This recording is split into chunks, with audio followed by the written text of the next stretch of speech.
우리는 이제 지난주부터 우리가 로마서의 마지막 중요한 주제인 성령의 법이 시작이 되어서 지난주는 성령의 법 전체에 대하여서 우리가 잠시 좀 살펴봤습니다. 성령의 법을 구성하고 있는 장은 이제 로마서 8장에서부터 그리고 15장 13절까지 우리가 구성되어 있다. 우리가 지난주에 살펴봤고, 그리고 이제 그 8장에서부터 15장까지 15장 한 전반부 정도까지 크게 약 세 가지 주제로 우리가 살펴볼 수 있다 봤습니다. 첫 번째는 8장 전체인 성령의 법은 무엇인가? 자, 그다음에 이제 성령의 법 아래에 있는 사람이 깨닫게 되는 하나님의 그 예정의 신비가 이제 사도 바울의 근심인 이스라엘이라는 주제를 통하여서, 사실 표면적 주제는 이 이스라엘의 구원에 대한 바울의 이 간절한 소망이지만, 사실 이것은 하나님의 예정에 대한 어떤 강력한 확신을 이야기하고 있는 것입니다. 그러니까 하나님의 예정과 복음을 통하여서 영혼을 구원하고자 하는 그 이 하나님의 일꾼들의 열정은 대척점에 있는 것이 아니라 사실은 하나라는 것입니다. 이게 참 놀라운 신비죠. 우리가 예정을 막 강조하는 경우에 있어서는 전도 무용설이 공공연하게, 그렇지 않음에도 불구하고 공공연하게 퍼져 있습니다. 전도할 필요가 뭐가 있나? 어차피 하나님 예정을 통하여 다 하시는데, 근데 그게 아니라는 것이죠. 성령의 법 안에 거하는 사람이면 사람일수록 하나님의 그 신령한 복, 우리 에베소서 1장에 있는 하늘에 속한 모든 신령한 복, 천상의 교회에서 지상의 교회로 내려주고자 하는 모든 신령한 복의 가장 중요한 첫 번째인 하나님의 예정, 이 예정을 성령으로 돌파하는 사람은 어떤 사람이냐? 그 예정을 이루기 위해서 전도 현장으로 뛰어든다는 것입니다. 이게 참 신비한 것이죠. 하나님의 예정을 내가 이루어 드리겠습니다라는 것이죠. 이게 참 말의 어폐가 있죠. 말의 어폐가 있으나 바울이 지금 그 얘기를 하고 있는 것입니다.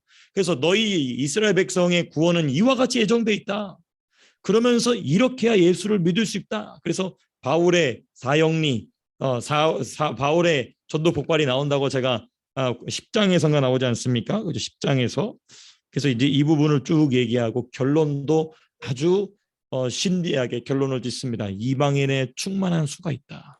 나는 이방인의 사도로서 그 이방인의 충만한 수가 채워지기 위하여서 세워진 사도다. 그럼 이방인의 충만한 수를 바울이 로마서에서는 주제가 그렇지 않기 때문에 이야기하지 않았지만 데살로니가 전후서 같은 경우에는 명확하게 나와 있죠. 이방인의 충만한 수가 언제 꽉 차느냐? 그 이제 언제 꽉 차냐면은 교회가 막는 자의 사명을 다할 때죠, 그렇죠?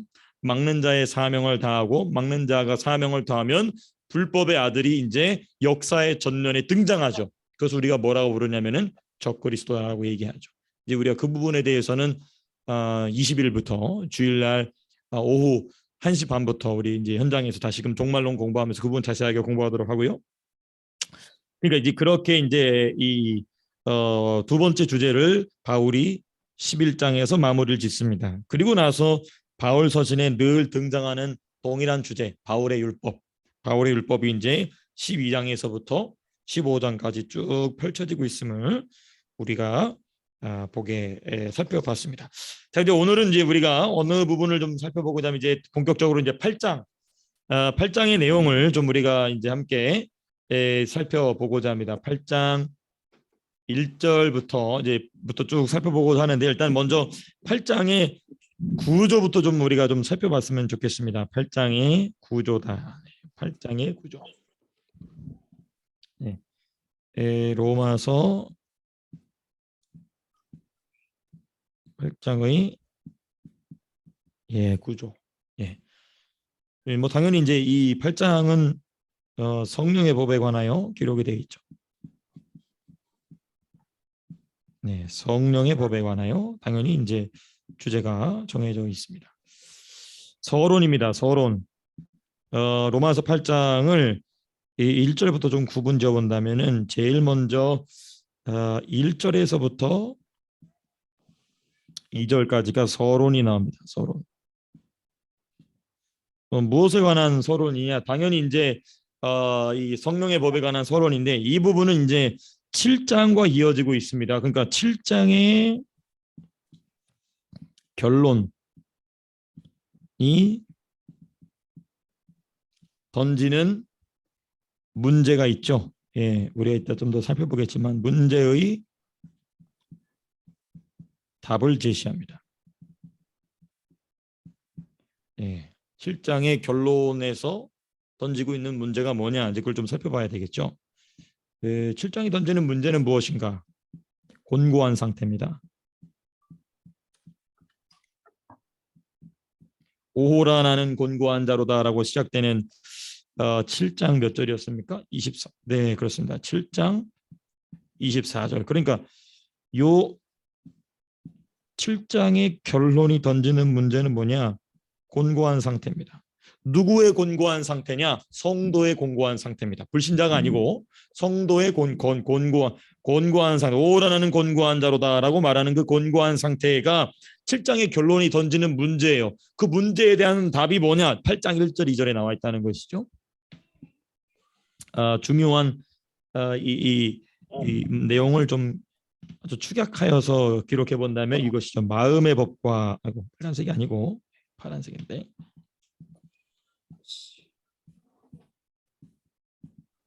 마음의 법과 무슨 법의 충돌입니까? 죄의 법의 충돌. 그러니까 우리 성도가 예수 믿는 사람이 왜 이런 곤고한 상태에 빠지느냐? 이 마음의 법과 죄의 법이 충돌한다. 뭐 우리는 이제 7장을 통해서 뭐 수도 없이 우리가 나눈 내용이기 때문에 제가 달리 말씀드리지 않겠지만은 다시 한번 좀 말씀드리면 이 마음의 법은 뭐냐? 우리 겉사람의 마음의 법이 아니고 속사람에 있는 영의 법입니다. 영. 예, 그렇죠? 영의 법.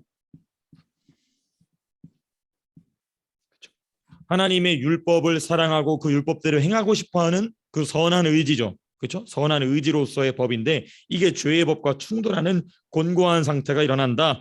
이 문제에 대한 답을 로마서 8장 1절 2절이 얘기하는데 일단은 먼저 이 충돌이 일으키는 문제가 뭔지를 좀 잠깐만 좀 짚어보고 가겠습니다.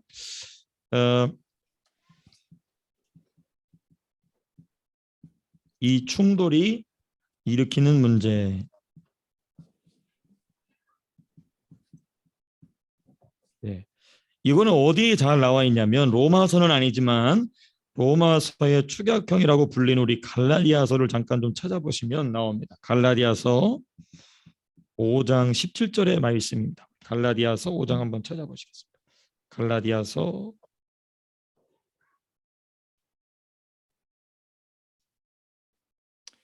5장 17절입니다. 5장 17절 말씀 한번 읽어보겠습니다. 시작. 육체의 소욕은 성령을 거스르고 성령은 육체를 거스르나니 이 둘이 서로 대적함으로 너희가 원하는 것을 여기 중요한 표현이 있죠. 이건 뭐 제가 여러 번 인용하면서 말씀드렸습니다만은 이 17절의 말씀을 우리가 로마서를 충분히 공부한 다음에 읽어보시니까 이 말씀이 무슨 말씀인지 확 들어오시죠. 이게 뭐냐면 육체의 소욕은 성령을 거스르고 이게 우리가 단순히 육체의 소욕에 사로잡히는 것도 문제지만은 또 어떤 문제가 있냐면 육체의 소욕과 성령의 소욕, 여기 이 로마서 7장으로 얘기한다면 마음의 법과 죄의 법이 충돌하게 되면 그 충돌 자체만으로도 무슨 일이 생기냐? 너희가 원하는 걸 못한다. 너희가 원하는 것을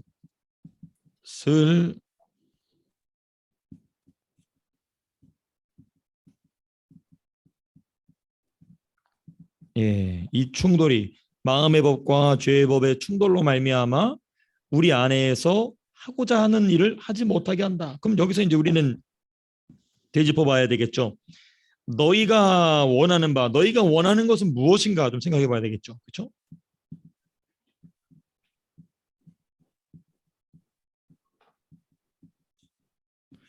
너희가 원하는 것은 무엇인가? 이건 이제 당연히 무엇이겠습니까? 성령이 성도에게서 일으키시는 소원입니다. 예. 성령이 성도 안에서라고 표현하면 더 정확하겠죠. 성도 안에서. 또 다른 말로 하면 성령이 속사람에게서, 성령이 거듭난 영에게서라고 표현해도 되겠죠. 성령의 성도 안에서 일으키시는 소원 또는 갈망 또는 뭐 열정 뭐 이렇게 얘기해도 될까요? 네, 뭐 열심 뭐 이렇게도 되겠습니다. 등 이걸 못하게, 이걸 못 이루게 한다는 것입니다. 이걸 못 이루게 한다.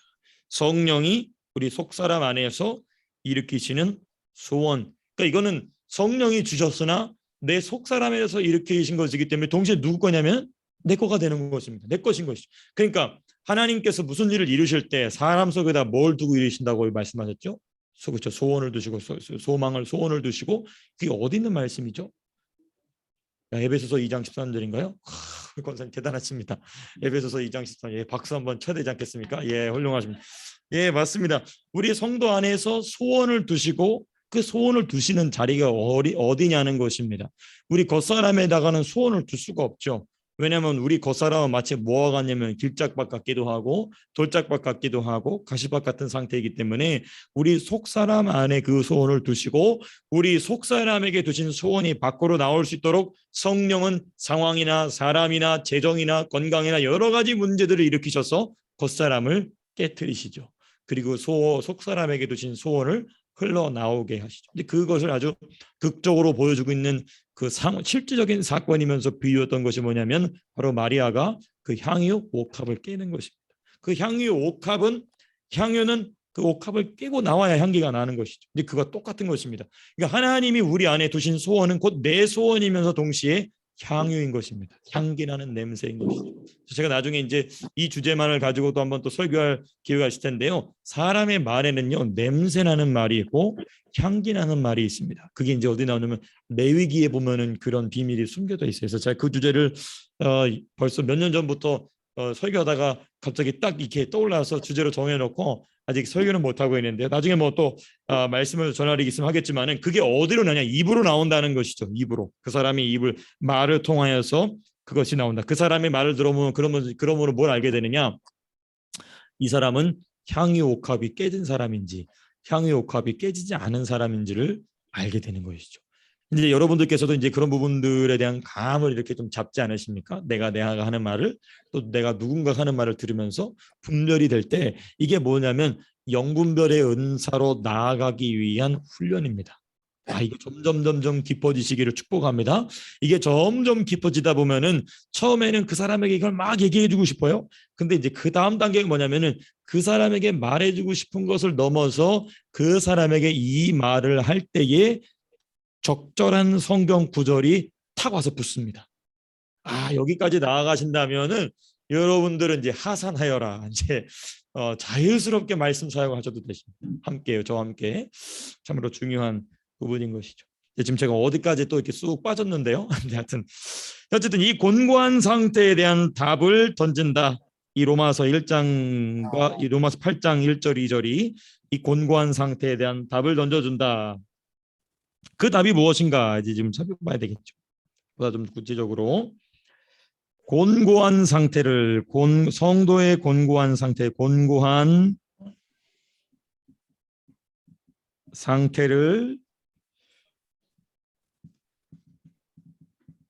돌파할 힘은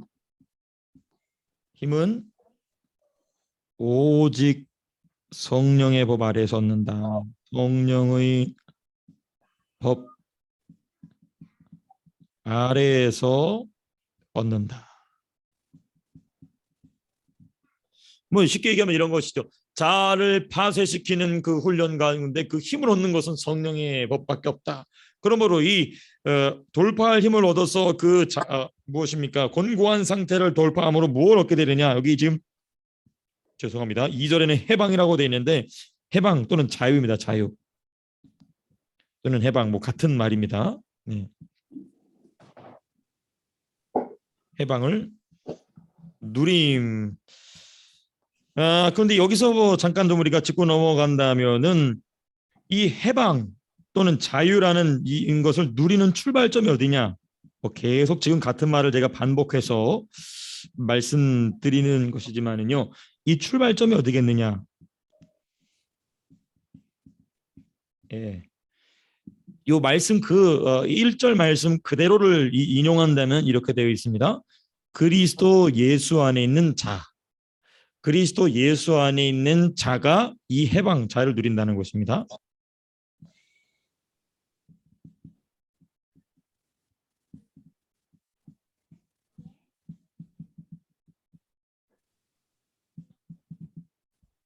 이 그리스도 예수 안에 있는 자에게는 뭐가 없다고 얘기합니까? 결코 무엇이 없다? 정죄함이 없다.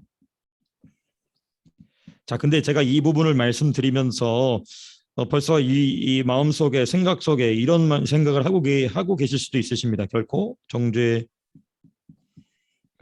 없다. 그러면 이 곤고한 자는 그리스도 안에 있는 자가 아니냐? 그건 아니죠. 그렇죠? 그리스도 안에 있는 자로서 곤고한 상태를 지금 우리가 얘기하고 있지 않습니까? 그럼 여기 8장 1절에서 말하는 그리스도 안에 있는 자는 누구냐? 이 부분에 대한 보다 더 깊이 있는 묵상이 필요하겠죠. 그렇죠? 뭐 이거 제가 이제 좀 시간이 되면 더 하겠지만은 혹시 누구라고 이 말의 의미가 무엇이라고 생각되십니까? 지금 곤고한 상태에 있는 그리스도에 대해서 그리스도인에 대한 얘기를 하고 있지 않습니까? 그에게는 지금 그리스도 안에 있는 자란 말이에요. 근데 8장 1절 2절로 넘어보니까 이 해방과 자유를 누가 누리냐면 그리스도 안에 있는 자가 누린다고 얘기하고 있어요. 7장에서는 그리스도 안에 있는데 곤고한 자에 대한 얘기를 합니다. 그리고 8장에 와서는 그리스도 안에 있는데 해방과 자유를 누린다고 얘기하고 있어요. 그렇다면 이 8장 1절에서 말하고 있는 그리스도 안에 있는 자의 보다 더 구체적인 의미는 뭘까요? 그렇죠. 훌륭하십니다. 야, 대단한. 제가 이렇게 해서 죄송합니다. 대단하십니다. 맞습니다. 정답입니다. 성령의 법 아래에 있는 사람이에요. 성령의 법 아래에 있는 사람. 더 구체적으로 말씀드리면은 성령의 법 아래에 있는 속사람입니다. 성령의 법 아래에 있는 속사람. 네. 이제 이 부분 그래서 제가 나중에 더 자세하게 말씀드리겠지만은 여러분 7장의 주된 주어는 뭐냐면은 겉사람이에요. 겉사람. 겉사람이 주된 바울의 이 말의 주된 주제가 겉사람에 대한 얘기가 쭉 나옵니다. 근데 8장에 와서는 주제가 싹 바뀌어요. 이 바울이 어떤 주제를 쭉 풀어갈 때에 계속해서 등장하는 단어는 뭐냐면 속사람입니다. 그러니까 7장과 8장의 강조점이 어디로 바뀌었느냐를 발견하는 것 우리가 참 우리 8장을 묵상할 때 중요한 부분인 것이죠.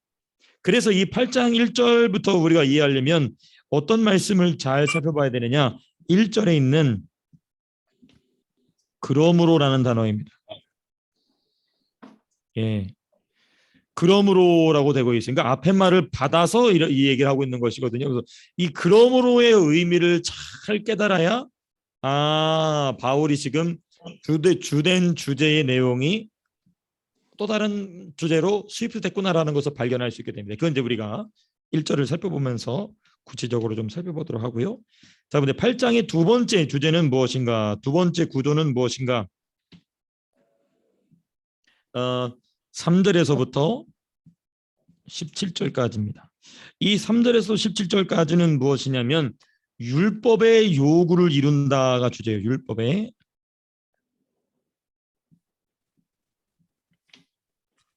율법의 요구를 이룸. 예, 요 말은 무슨 말이냐면 제시된 답을 누리는 모습입니다. 1절, 2절에 답이 제시되었죠. 성령의 법으로 자유함을 누린다. 그러면 성령의 법으로 자유함을 누리는 첫 번째가 뭐냐? 율법의 요구를 이룬다는 것입니다. 여태까지는 율법으로 얻어맞았는데 율법에게 얻어맞았는데 이제는 율법의 요구를 이뤄나간다라는 것입니다. 점진적으로 율법의 요구를 이뤄나간다라는 것입니다. 네. 그래서 이 부분은 내용이 좀 많기 때문에 아주 간략하게만 한두 문장으로 말씀드리고 넘어가려고 하는데요. 뭐냐면 생명의 성령의 법으로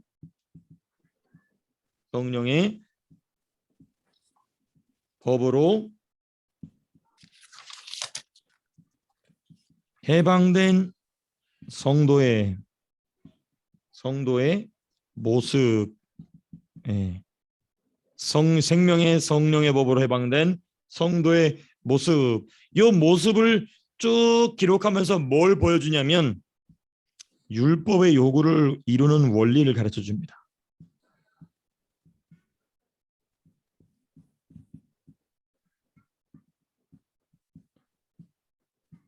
예, 3절부터 자세하게 우리가 그럼 율법의 요구를 어떻게 이뤄 나가느냐 쭉 얘기하면서 아하, 이런 원리로 성령이 우리 안에서 율법의 요구를 이루어 나가시는구나. 잠깐 우리가 잠깐 여기서 짚고 잠깐만 생각하고 넘어갈 게 뭐냐면 바울은 이 과정을 성령이 하시는 일인데 왜 이렇게 구체적으로 우리에게 기록하여서 가르쳐 주느냐. 아주 중요한 바울의 의도가 있어요. 왜냐하면 우리가 어떤 단계에서 성령이 우리를 어떤 단계에서 우리를 이끌어 가고 있는지를 점검하게 하기 위해서 이 말씀을 기록해 놓는 것입니다. 그래서 바울이 이걸 제가 읽으면 읽어볼수록 또 여러분들과 함께 이 말씀을 나누면서 참 이 사람은 이분은 어떤 사람이지만 사람의 경계를 넘어간 것만 같아요. 왜냐하면 바울이 이 말을 왜 기록하고 있냐면 이건 다 성령이 하시는 일이거든요. 성령이 사람 안에서 이루시는 일이기 때문에 이 부분을 굳이 우리가 어떻게 생각하면 굳이 기록할 이유가 없을 것처럼 우리가 느껴지게 됩니다. 왜? 성령과 그 개인 안에서 이루시는 일이기 때문에. 근데 이걸 왜 기록하여 남겼느냐? 우리 스스로를 세밀하게 점검하라는 것입니다. 성령이 지금 우리 개개인을 어느 수준에까지 인도하고 계신가를 계속해서 점검하게 하는 것이죠. 그래서 이 율법의 요구를 이루는 원리 가운데 중요한 아주 세 가지 단어가 세 가지 의미를 담은 단어라기보다도 구라고 해야 될까요? 구 단어 두 개가 이상 뭉치면 구라고 그러지 않습니까? 하여튼 그 중요한 이 표현이 나오는 첫 번째는 무엇인가? 영의 생각이라는 표현입니다. 영의 생각. 성령이 우리로 하여금 어떻게 성도로 하여금 율법의 요구를 이루어가는가에 있어서 중요한 주제, 영의 생각. 두 번째는 뭐냐? 그리스도의 의로 살아있는 영. 예. 그리스도의 의로 말미암아 살아있는 성도의 속사람에 대한 얘기가 나와요. 그리고 세 번째 중요한 주제, 몸의 행실을 죽이는 영이다. 원래는 몸이 겉사람과 더불어서 우리 속사람을 감싸온다라고 얘기하지 않았습니까? 8절에서 보면은 7장 23절 이렇게 나와 있죠. 내 지체 속에서 한 다른 법이 내 마음의 법과 싸워 내 지체 속에 있는 죄의 법으로 나를 사로잡는 것을 보는도다라고 했는데 이제는 완전히 반대의 상황이 된 것입니다. 그 몸의 행실을 무엇으로 죽인다? 영으로 죽인다. 영으로 죽인다. 그러니까 영의 생각, 그리스도의 의로 말미암아 살아있는 영, 그리고 그 영이 무엇을 죽인다? 우리의 몸의 행실을 죽인다.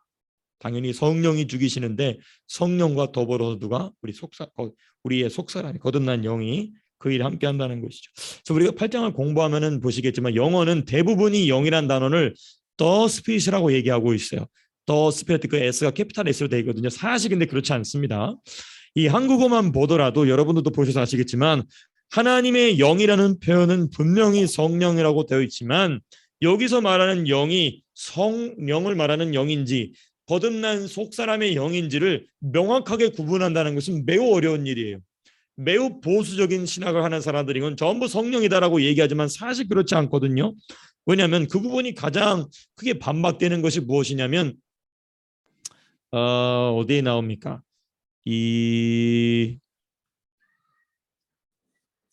몇 절에 나오죠? 성령과 함께 동역한다라는 표현이 몇 절에 나오죠? 16절에 성령이 친히 우리의 영과 더불어 우리가 하나님의 자녀인 것을 증언하시나니. 그러니까 여기서 말하는 이 16절의 영이 여기서만 나오는 것이 아니라 8장 전체에서 계속해서 바울이 의도적으로 중의적으로 표현합니다. 성령이라는 단어를 쓰지 않고 일부러 영이라는 단어를 계속해서 쓰고 있어요. 그 의도가 있는 것이죠. 바울의 의도가 있는 것이. 이것을 어느 누구도 칼같이 딱 잘라서 얘기할 수 없습니다. 근데 이제 신학자들이나 또 그 신학자들의 신학을 영향받아서 이 성경을 기록하고 있는 분들은 대부분 더 스피릿으로 되어 있어요. 대부분 다 더 스피릿 되어 있습니다. 그러나 한국어 성경이나 또 한국어 성경의 다른 여러 가지 버전들을 보게 되면은 그렇지 않게 번역되어 있는 것도 요즘 많이 나와 있습니다. 왜냐하면 이 부분에 대해서 어느 누구도 칼같이 나눌 수 없기 때문에. 그렇죠. 근데 제가 지금 드리는 이 말씀을 여러분들이 고개를 끄덕이시면서 이해하신다는 건요, 정말 대단한 겁니다. 제가 이 이야기를요, 제가 이제 여러분들 이제 피곤하시기 때문에 혹시 그 피곤을 깨시라고 말씀드리면, 제 동기 전도사들하고 이 이야기를요, 일주일 내내 이게도 뭔 말인지 이해를 못해요. 제가 속으로 야 이거 완전 돌대가리 때 죄송합니다만은 이 말을 이걸 이해를 못합니다. 근데 지금 우리 성도님께서 제가 이 말씀을 설명드리니까 지금 다 고개를 끄덕이시면서 이해를 하고 계시거든요. 대단한 수준에 지금 이루고 계신 것입니다. 네, 표정이 알았어. 제 표정이 네. 자, 그다음에 이제 로마서 8장의 중요한 세 번째 부분은 이제 17절, 18절에서부터입니다. 18절에서부터 30절. 예수 그리스도의 고난에 참여에 대한 주제가 나옵니다. 예수 그리스도의 고난에 참여한다. 네. 네네. 맞습니다. 그렇죠. 그건 성령이죠. 분명히. 예.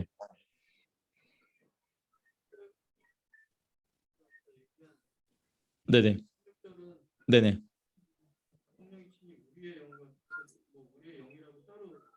그렇죠. 구분해서 얘기하고 있죠. 예예.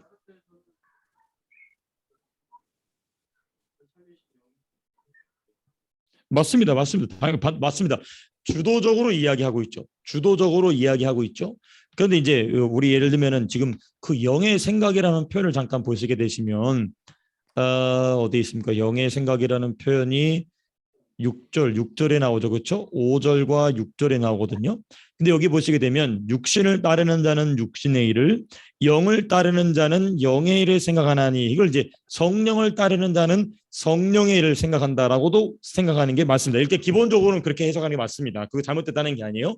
근데 여기에 우리의 영도 함께 포함이 된다는 것을 우리는 유념해야 된다는 것입니다. 왜냐하면 7장의 주제가 뭐였죠? 계속해서 우리 안에서 뭐가 싸운다? 우리의 속사람의 법과 겉사람의 법이 싸운다는 얘기를 지금 하고 있죠. 그러니까 그 맥락이 그러므로라는 말로 이어지고 있는 것입니다. 그렇기 때문에 이제 8장에서 말하는 이 영이 지금 우리 김일수 목사님 딱 저렇게 말씀해 주신 것처럼 맞습니다. 성령으로 우리가 먼저 당연히 이해를 해야 되겠죠. 근데 의도적으로 현대 신학자들은 우리 속사람의 영의 역할을 빼버려요. 의도적으로 빼버립니다. 그러니까 이것은 7장에서 이어지고 있는 맥락을 딱 끊어버리는 이제 해설이 돼버리게 되는 것이죠. 이제 그 부분을 이제 우리가 유념해야 된다라는 점에서 제가 이제 아주 중요한 말씀해 주셔서 감사합니다. 맞습니다. 그래서 이제 이 그리스도의 고난에 참여한다라는 이 표현은 무슨 말이냐? 이 주제가 왜 나오냐면요. 성령의 법을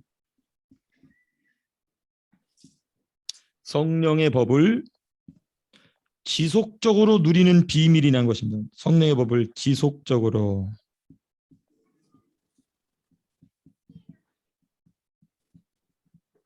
네, 누리는 비밀이다.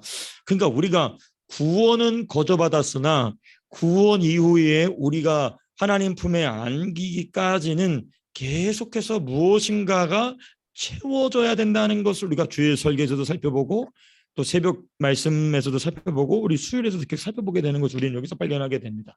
구원은 우리가 100% 거저받습니다. 100% 거저받아요. 그러나 구원 이후에 구원을 이루어가는 건설 구원에 있어서는 우리가 여기서 뭘 발견하게 되냐면은 계속해서 무엇인가 지속적으로 공급이 되어야 함을 바울 서신에서 우리가 발견하게 됩니다. 마찬가지로 지금 그리스도의 고난에 참여한다는 주제가 왜 로마서 8장에 또 나오느냐? 왜냐하면 그리스도의 고난에 참여한다는 얘기는 1장부터 7장까지 계속 나오고 특별히 7장에서 가장 많이 나왔어요. 근데 이 주제가 왜 나오느냐? 그만큼 중요한데 왜 중요하냐? 이 그리스도의 고난은 우리로 하여금 새로운 생명을 시작하기도 하지만 새로운 생명이 더욱 풍성하게 하는 데 있어서 절대로 빠질 수 없는 일이기 때문에 그리스도의 고난에 대한 얘기가 그러니까 이 7장까지 그리스도의 고난에 대한 얘기와 8장에서 말하는 그리스도의 고난에 대한 깊이가 또 달라집니다.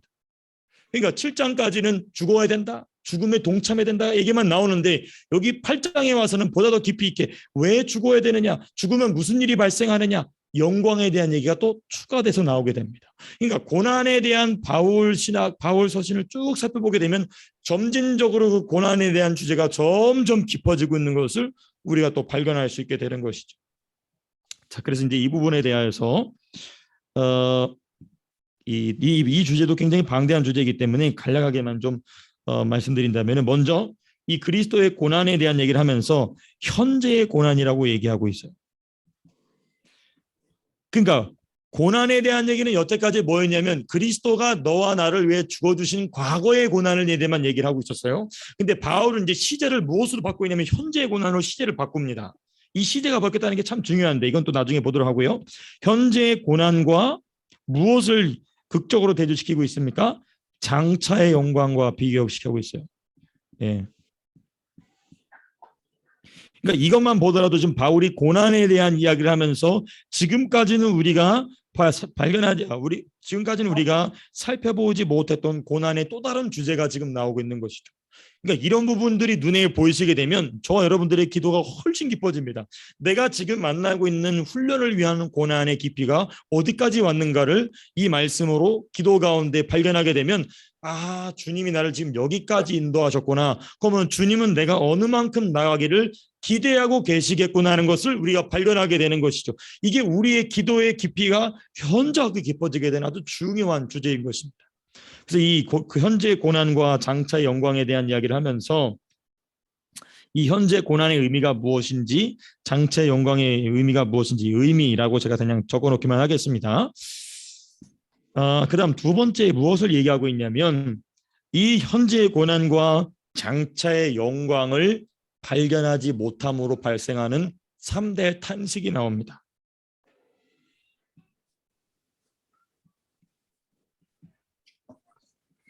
(3대) 탄식이 나오는데 제일 먼저는 누구의 탄식입니까? 8장 19절에 보시니까 피조물에 고다하는 바는 하나님의 아들 나타난 것이니 쭉 얘기하고 쭉 내려와서 22절 피조물이 다 이제까지 함께 모하며 탄식하며, 그러니까 이 3대 탄식의 첫 번째는 피조물의 탄식이다.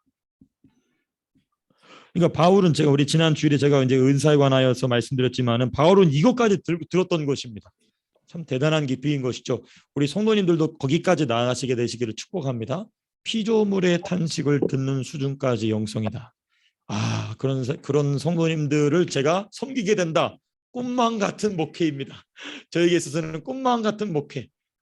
주께서 우리 성도님들 그렇게 이끄실 줄로 저는 강력하게 확신하고 있습니다.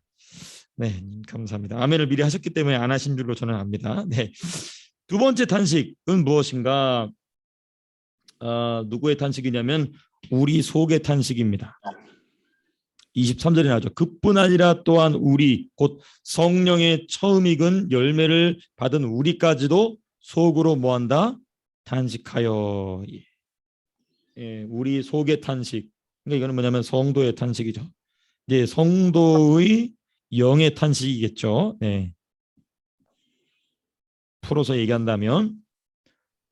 그리고 마지막 세 번째 탄식은 누구의 탄식입니까? 그렇죠. 성령의 탄식이다. 몇 절에 나옵니까?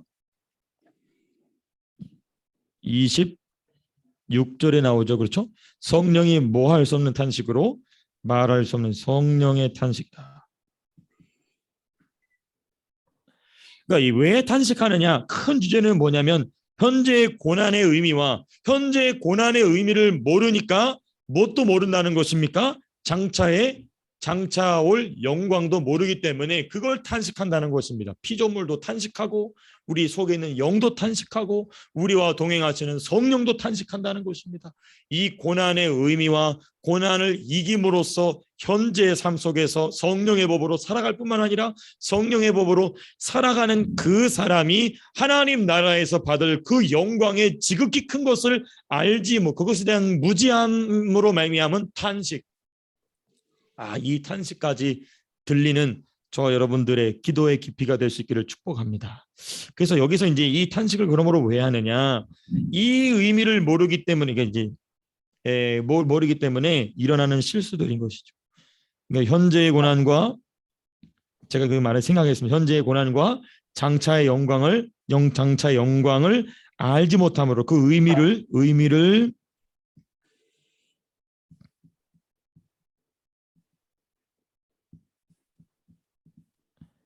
알지 못함으로 일어나는 실수들이다. 자, 근데 여기서 이제 우리가 이런 질문을 가지고 계신 분이 계신 것 같아요. 뭐냐, 이 질문이 있으실 것 같아요. 아니, 그러면은 이 현재 존재하는 피조물들도 어떤 영적 의식이 있다는 것이냐? 이 부분에서는 제가 죄송하게도 답을 드리기가 어렵습니다.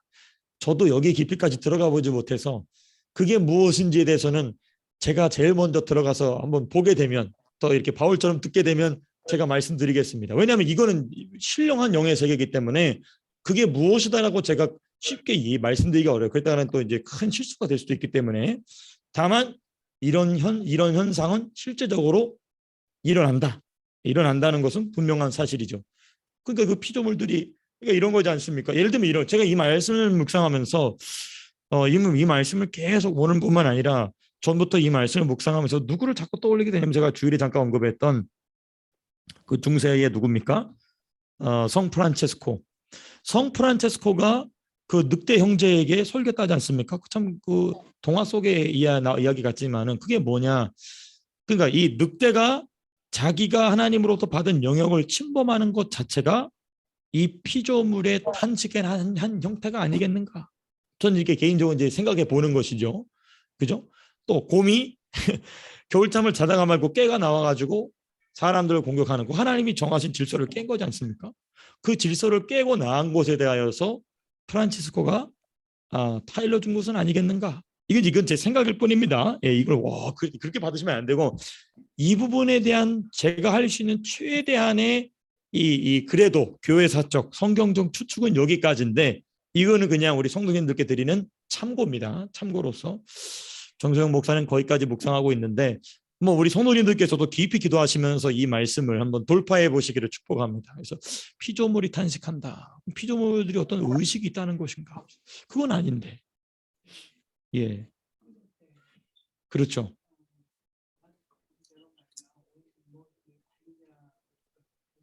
그렇죠. 예, 예. 네, 예. 네. 그렇죠. 그렇죠. 음, 예, 예. 네, 네. 그렇죠. 맞습니다. 맞습니다. 그러니까 지금 우리 권사님께서 좀 말씀 뭐냐면, 창조의 질서에서 아담과 하와가 잃어버렸던 것이 성령의 법 아래에서 회복되는 사람에게는 그것이 회복됨으로써 우리로 하여금 그 아담이 잃어버렸던 하나님으로부터 받은 그 매니저로서, 관리자로서의 그 권세를 잃어버린 것에 대한 탄식. 맞습니다. 아주 정확한 말씀입니다. 왜냐하면 이 8장 맥락을 쭉 보시게 되면은 왜 탄식하느냐? 자세하게 보시면은 무엇입니까? 22절을 21절 보시면, 그렇죠. 예, 그렇죠. 해방되어 하나님의 자녀들이 영광의 자유에 이르러야, 그렇죠. 영광의 자유에 이르러야 본인들도 마귀 사단의 지배 아래 들어가 있는 것이 아니라 하나님의 관리자로서 세워진 아담의 후손들, 곧 둘째 아담으로 말미암아 회복된 자들의 관리 아래로 들어가기를 이 피조물들도 바라고 있다. 이 점에서 본다면 아주 정확한 말씀이시죠. 맞습니다. 우리가 사실 그 부분은 8장을 더 자세히 공부할 때 좀 살펴보고자 합니다. 이제 그 부분에 대해서는. 그래서 이런 부분들이 우리 참으로 중요합니다. 이제 이 부분을 제가 왜 붙잡고 계속 말씀을 드리냐면요. 이 부분이 이제 회복이 되는 사람에게는 하나님이 숨겨두신 복들을 발견하게 됩니다. 하나님이 숨겨두신 복들을 발견해야 돼요. 아주 좀 신비한 얘기지만 잠깐 제가 말씀드리면, 우리 한국에 보면은 60년대, 70년대, 80년대까지만 하더라도 이제 수도원이라든지 기도원 운동이 이제 풍성하게 일어나면서 그때의 많은 기도자들이, 또 은혜자들이 그 예언적인 선포를 했어요. 그게 이제 성경적으로 잘 계승되지 못한 게 좀 아쉽긴 하지만, 그분들이 했던 그분들이 어떤 영적 상태에서 막 그 느껴짐으로 막 던졌던 중요한 얘기 중에 하나가 뭐냐? 하나님께서 이 대한민국을 말세에 유대족 속으로 고르셔서 영적인 영적인 이스라엘로 고르셨다. 이 얘기 하나 하고 그 영적인 이스라엘로 고르셔서 마지막 선교의 대사명을 감당하기 위한 물질을 이 대한민국 안에 숨겨두셨다라는 얘기를 굉장히 많이 했었어요. 그 기록이 많이 남아져 있어요. 그 기도 가운데 막 예언적인 선포가 막 나오지 않습니까? 그래서 실수도 많았죠. 실수도 물론 많았지만은 그분들이 했던 그 예언적인 선포 중에 중요한 게 뭐냐? 이 작은 한반도 안에도 전 세계를 복음화시킬 수 있는 그 물질적 축복을 하나님이 숨겨두셨다는 거예요. 근데 왜 그게 드러나지 않느냐? 기도가 부족하기 때문에. 어떤 기도가 부족하느냐? 이 바울과 같이 피조물의 탄식을 듣는 기도에까지 미치지 못하니까 그걸 발견을 못해낸다는 것이죠. 그러니까 이런 부분들도 우리가 좀 이제 기도의 깊이가 깊이까지 들어간다는 것이 무엇인지를 그러니까 좀 우리는 호주에 살고 있지 않습니까? 하나님께서도 호주라는 땅에다가 주신 영적인 어떤 목표가 있습니다. 근데 제가 볼 때는 또 우리 성도님께서 동의하시겠지만은 호주 교회는 그걸 이미 많이 놓친 상태예요. 많이 놓친 특별히 1977년 유나이팅 처치가 생긴 이후로부터 많이 놓친 상태입니다.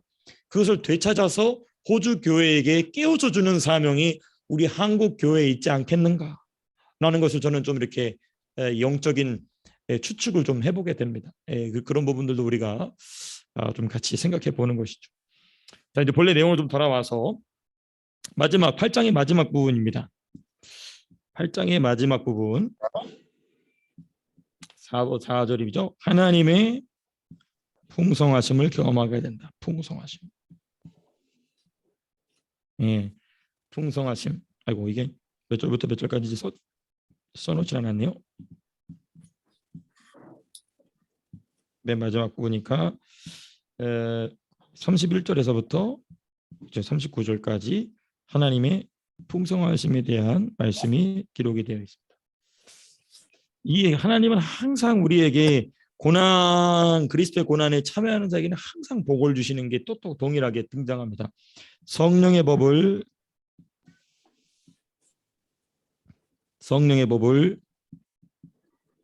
누리는 자에게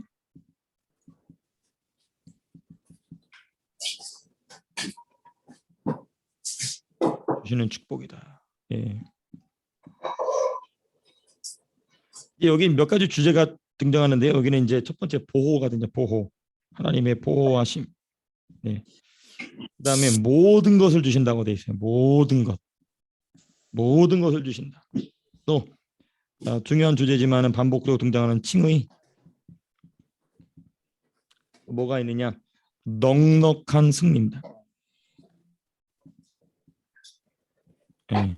막 간신히 이긴 게 아니고 넉넉한 승리를 주신다. 그리고 끊을 수 없는 사랑. 네.